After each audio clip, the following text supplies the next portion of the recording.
Hai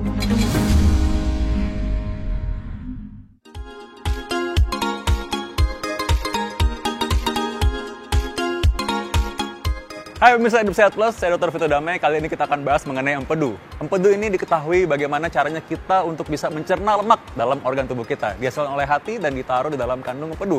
Namun dalam keadaan tertentu, orang yang punya batu empedu dan juga ternyata harus dioperasi, empedunya diangkat. Bagaimana gejalanya di awalnya, lalu apa yang terjadi sebenarnya, dan lalu ketika diangkat empedunya, apakah dia bisa hidup tetap dengan normal? Kita akan bahas langsung dengan Prof. Ari Farelsyam, seorang pakar lambung dan juga pencernaan. Saksikan berikut ini di Hidup Sehat.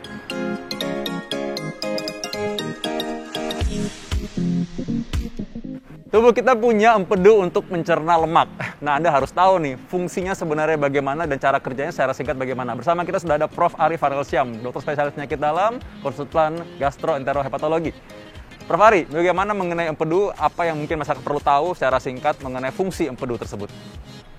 Ya, bagaimana kita ketahui bahwa cairan empedu itu memang dibutuhkan ya oleh sistem pencernaan kita, terutama untuk mencerna lemak. Jadi biasanya ketika kita makan makanan yang mengandung lemak, itu kandung empedu secara otomatis akan bekerja untuk mengeluarkan cairan empedu sehingga proses pencernaan lemak itu bisa berjalan dengan baik. Selanjutnya bagaimana ya? Tentu ada yang diserap oleh usus 12 jari karena adanya proses pencernaan yang dikerjakan oleh cairan empedu pada empedu tersebut.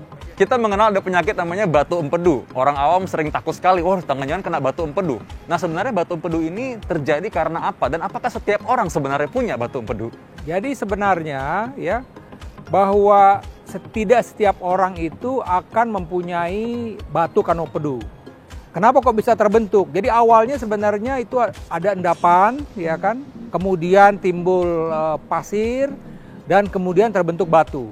Nah, salah satu penyebab daripada endapan dari pasir atau lumpur dan akhirnya terbentuk batu empedu ini adalah karena endapan kolesterol. Jadi biasanya pasien-pasien dengan konsumsi kolesterol yang tinggi, sebahagian tentu kita membutuhkan tubuh kita untuk kolesterol tersebut ya, untuk pembentukan dinding dan kemudian juga sebagian dikonversi untuk menjadi sumber kalori. Tapi kalau berlebih-lebihan maka kolesterol ini akan tertimbun. Salah satunya di kandung empedu. Nah, awalnya tadi itu seperti lumpur, pasir, batu, dan akhirnya ya pasien tersebut mengalami batu kandung empedu. Jadi kita ketahui bahwa cairan empedu itu memang dibutuhkan di dalam proses pencernaan. Ya, cairan empedu ya diproduksi oleh liver, kemudian dialirkan, disimpan dalam kandung empedu, dan apabila kita makan yang berlemak, maka kandung empedu itu akan mengeluarkan cairan empedu tersebut. Nah, cairan empedu inilah yang akhirnya bekerja di usus 12 jari untuk mencerna lemak yang kita konsumsi, agar lemak tersebut ada sebagian yang diserap oleh usus 12 jari. Oleh karena itulah maka cairan empedu memang kita butuhkan ya, dan kantong empedu itu sifatnya hanya menyimpan sementara. Ketika sudah ada lemak di dalam usus 12 jari, maka si kantong empedu itu akan bekerja untuk mengeluarkan cairan empedu tersebut, dan cairan empedu inilah yang akhirnya mencerna lemak selanjutnya. Baik Prof, hati-hati kalau gitu ya masyarakat, jangan sampai Anda menjadi kolektor batu empedu. Nah, masalahnya adalah mungkin sebagian orang tidak sadar bahwa dirinya punya keluhan di mana perlu tindakan khusus dalam bidang medis, perlu perhatian medis. Karena itu ketika orang mulai merasa mual-mual, muntah-muntah, bahkan hingga mungkin demam, kadang-kadang dia nggak tahu kalau ternyata terjadi peradangan. Nah, mungkin Prof. Ari bisa jelaskan kepada masyarakat apa sih bahayanya dan bagaimana dia mengenali bahwa penyakit ini butuh perhatian khusus.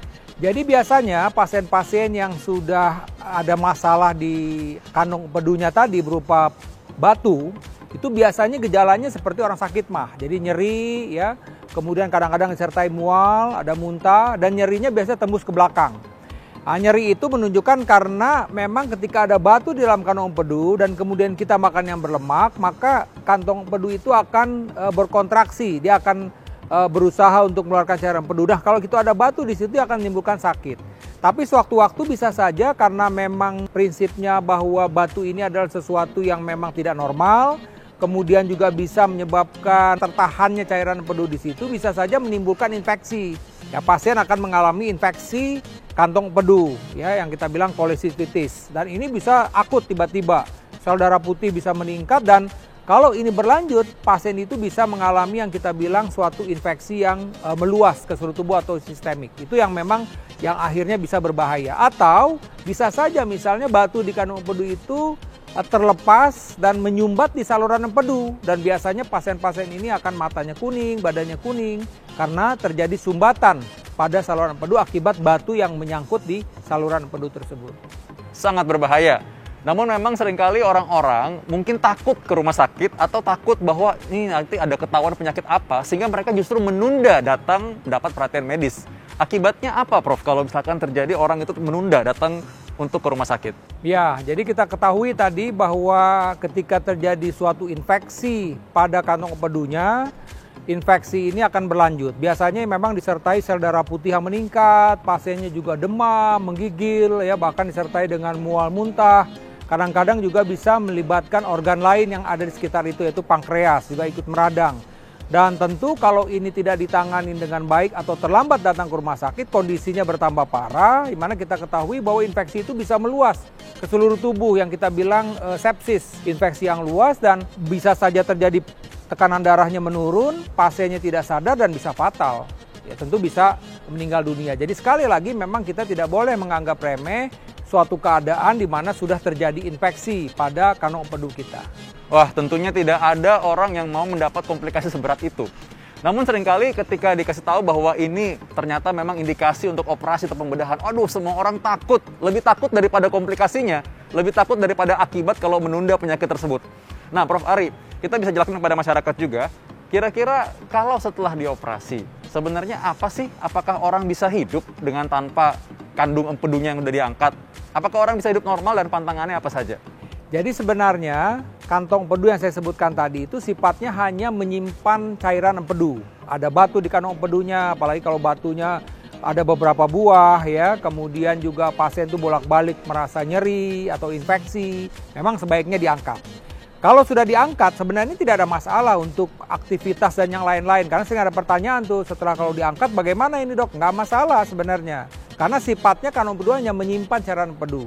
Cuman memang biasanya pada minggu-minggu pertama setelah kantong empedu itu diangkat, perlu ada penyesuaian. Artinya bagaimana ya pasien tersebut harus menjaga makannya. Toh juga ke depan pun juga tetap harus menjaga makannya. Karena bisa saja karena cairan empedunya ini tidak ada kantong, dia kalau makan yang berlemak terlalu banyak tidak siap. Tapi setelah itu ada penyesuaian-penyesuaian. Jadi sekali lagi sebenarnya kalau memang itu sudah diindikasikan untuk dioperasi dan kalau memang akhirnya mesti dioperasi sebenarnya kedepannya tidak akan ada masalah untuk pasien tersebut sehubungan dengan kantong empedu yang sudah diangkat. Jadi sebenarnya tentunya penanganan yang cepat akan mengurangi risiko atau komplikasi selanjutnya. Jadi tenang saja. Nah, sekarang yang ditangkap adalah ketika setelah menjalani operasi misalnya. Bagaimana caranya dia hidup? Kan toh tadi Prof. Ari sudah bilang bahwa kita memang harus menjaga makan juga sih. Makan harus tetap sehat kan, bukan berarti kita bebas makan lemak-lemak setelah operasi. Demikian Prof ya? Ya betul, jadi sebenarnya tidak ada masalah, cuman memang tadi tetap ya walaupun bagaimana masih bisa ya pasien sudah diangkat kantong empedunya masih bisa terbentuk batu di salurannya. Karena kan salurannya tidak dibuang, oleh karena itu tetap saya menganjurkan kepada pasien-pasien tersebut tetap harus menjaga makannya. Terutama tadi tuh pasca operasi, karena dia memang sensitif banget biasanya kalau makan lemak langsung diare. Tapi kesananya pun tetap, karena bisa saja batu tersebut terbentuk lagi di saluran, akhirnya tersumbat. Harus ada tindakan khusus untuk mengeluarkan batu tersebut. Jadi sekali lagi saya mengingatkan, ya kalau ada pertanyaan apakah ini batu bisa terbentuk lagi, bisa. Tapi memang bukan di kantongnya, karena kantongnya sudah dibuang. Tapi timbul justru di saluran empedu. Jadi saluran yang menghubungkan antara liver dengan usus 12 jari tersebut. Baik Prof. Ari, terima kasih. Lebih baik diketahui lebih awal daripada menjadi komplikasi. Lebih baik diobati daripada dibiarkan. Dan lebih baik kita mencegah daripada harus terlanjur menjadi kolektor batu empedu apalagi jadi sakit. Karena itu, semoga tetap selalu sehat. Saksikan selalu Hidup Sehat Plus. Saya Dr. Vito Damai dan juga Prof. Ari. Sampai jumpa.